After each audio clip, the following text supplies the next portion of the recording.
धरती कुदरती वसीलनि सां मालामाल आहे, पर असांखे उन्हनि वसीलनि जी हिफ़ाज़त करण ॾांहुं नथी अचे।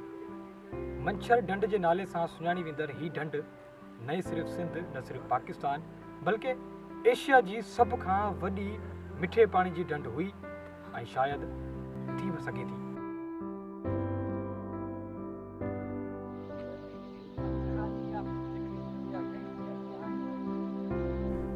मंछर अटकल 350 चौरस किलोमीटर खां 520 चौरस किलोमीटर ते पखेड़ियल आहे। मंछर ढंढ जी पाणी जी पूरत जबल मां वही ईंदड़ बरसाती नेवियूं कनि थियूं। इन खां अलावा हमल ढंढ मां निकिरंदड़ छंडड़ जे ज़रिए बि पाणी ॾिनो वञे थो। मंछर जी मईशत जो दारोमदार मिठे पाणी ते रहियो आहे। मिठे पाणी जे करे मच्छी, बेह, लोड़, पिबण, बोरानी वॾी मिक़दार में निकिरंदी हुई ऐं जॾहिं ढंढ मस्तिन में हूंदी हुई तॾहिं क़िस्मे क़िस्मे जा पखी बि पर पखेड़ींदा हुआ।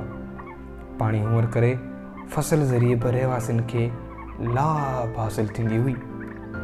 जॾहिं खां सिमनाले RBOD जो छोड़ मंछर में शुरू थियो तॾहिं खां मंछर जी मईशत तबाही ॾांहुं गामज़न थी वई।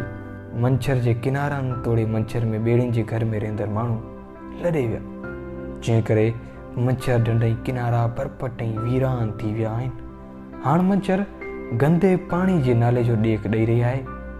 सिमनाले जे खारे पाणी सबबि न सिर्फ़ु आबे जीवत पर सॼी मईशत पिणु ख़तमु थी वई आहे ऐं किनारनि ते रहिजी वियल माण्हू पीअण जे मिठे पाणी लाइ परेशान आहिनि। ढंढ सरकार जी ग़लति पॉलिसियुनि ऐं बेधियानी सबबि माहौलियाती तबाही जो शिकार बणिजी वई आहे, जंहिं सबबि नायाब नस्ल जूं 50 खां वधीक जिन्सनि जे मच्छियुनि जा गाह तबाती ख़तमु थी विया आहिनि। ज़हरीले पाणी सबबि मंछर ढंढ मां मच्छी जो नस्ल न हुअण जे बराबरि आहे। ढंढ मां हाणे 50 नस्लुनि मां सिर्फ़ु पॉपुलेट नस्ल ई बचियो आहे।